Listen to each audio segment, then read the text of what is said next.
What if I told you the secret to a thriving garden is currently going down your drain? Every time you prepare rice for dinner, you're literally washing away one of nature's most potent plant boosters. For centuries, traditional gardeners across Asia have understood what modern horticulture is just rediscovering. Rice water isn't waste, it's liquid gold for your garden. This isn't just about pouring leftover cooking water on your plants. The real magic happens when we unlock the hidden potential through fermentation, master the art of proper dilution, and invite nature's most industrious underground workers, earthworms, to join the party. Together, these three elements create a gardening revolution that transforms both struggling seedlings and tired soil into vibrant, productive ecosystems. Today, we're diving deep into this ancient wisdom with a modern twist, revealing how this simple kitchen byproduct can become your garden's best friend when you understand the science behind the magic. The fermentation factor, unlocking superpowers. Here's where most gardeners get it wrong. They think fresh rice water is the answer. While rinsing rice and using that cloudy water immediately provides some benefits, it's like drinking grape juice when you could have wine. The real transformation happens when beneficial microbes get to work during fermentation. When you allow rice water to ferment for, say, 3 to 7 days, you're actually creating a microbial powerhouse.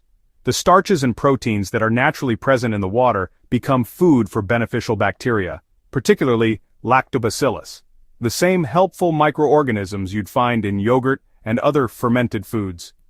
These bacteria multiply really fast in the warm, nutrient-rich environment, breaking down complex compounds into forms that plants can readily absorb. The fermentation process, well, it releases a treasure trove of nutrients that weren't previously available.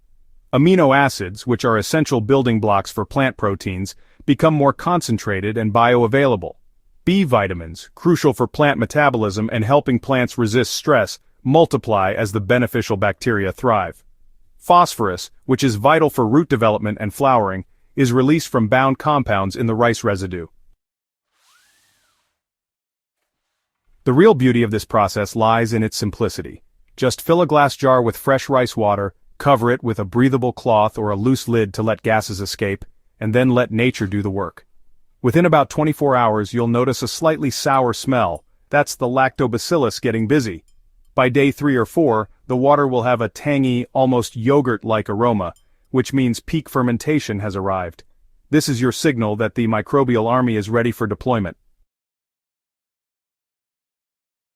Temperature plays a crucial role in fermentation speed. In warmer climates, the process accelerates, sometimes completing in just 2 to 3 days. Cooler temperatures slow things down but create more stable bacterial populations. The key indicator isn't time, it's smell. When your rice water smells pleasantly sour without any putrid notes, your living fertilizer is ready. This is where many enthusiastic gardeners make a costly mistake. Fermented rice water is incredibly potent, and applying it directly to plants is like giving someone an espresso IV drip. Too much of a good thing becomes harmful. The concentrated starches can create a film on soil surfaces, preventing proper water and air penetration.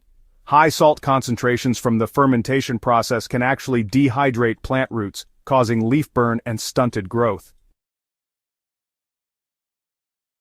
Proper dilution transforms this concentrated elixir into plant-friendly nutrition.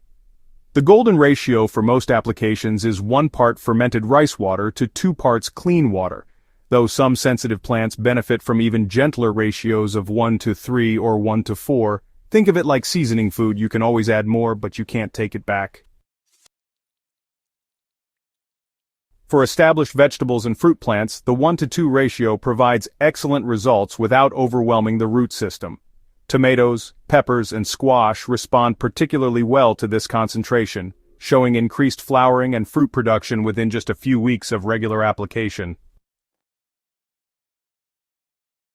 Leafy greens prefer a gentler approach with 1 to 3 dilution, since their tender root systems can be sensitive to higher concentrations. Houseplants and seedlings require the most careful approach. These delicate plants thrive with heavily diluted applications of 1 part rice water to 4 parts clean water. Even at this gentle concentration, you'll notice improved leaf color and growth rates within about 2 weeks of consistent use. Application method matters just as much as the dilution ratio. Soil drenching, basically pouring the diluted solution directly onto the soil around your plants, delivers nutrients right to the root zone where they're needed most. This method works best in the early morning when plants are naturally absorbing water and nutrients most actively. On the other hand, foliar spraying can provide quick nutrient uptake through the leaves, but it should really be done in the evening to prevent any leaf burn from sun magnification through water droplets. Frequency is honestly the final piece of the dilution puzzle. Weekly applications work well for most plants during their active growing seasons, while monthly applications during dormant periods can help prevent nutrient buildup in the soil. Always, and I mean always, observe your plant's response and adjust accordingly. Yellowing leaves or stunted growth may indicate over-application, while pale, slow-growing plants might actually benefit from more frequent feeding. Here's where the rice water revolution gets really exciting. When you apply properly fermented and diluted rice water to your garden, you're not just feeding your plants. You're sending out dinner invitations to some of the most beneficial creatures in your soil ecosystem, earthworms.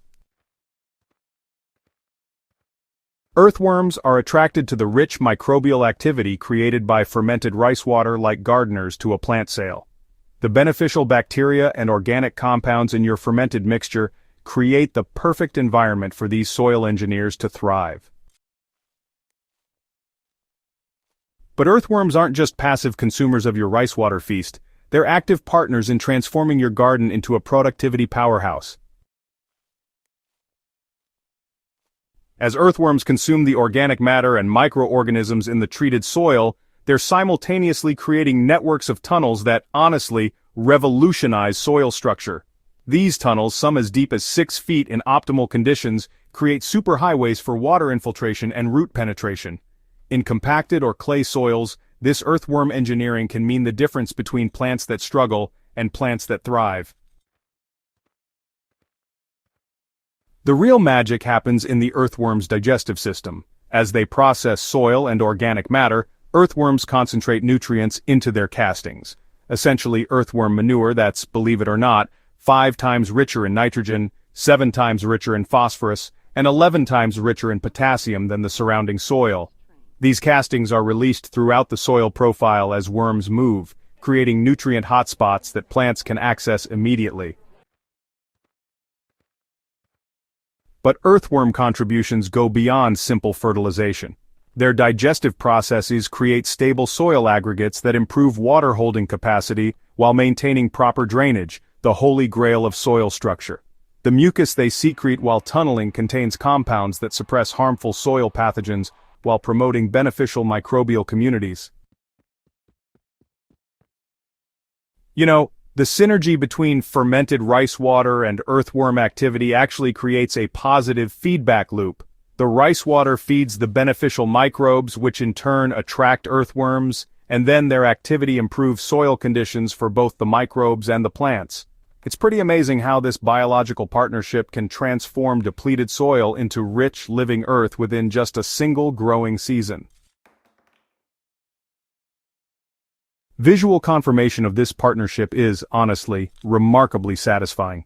In areas treated with fermented rice water, you'll notice increased earthworm casting activity in as little as 2 weeks. The soil gets darker, more crumbly, and just easier to work with. Plus, the plants in these spots show more vigorous growth, deeper green foliage, and even better resistance to environmental stress.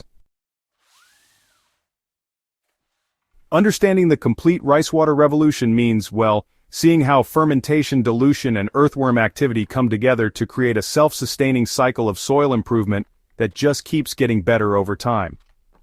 This isn't some quick fix. It's really a fundamental shift toward working with natural processes instead of fighting against them. The beauty of this system really lies in its regenerative nature.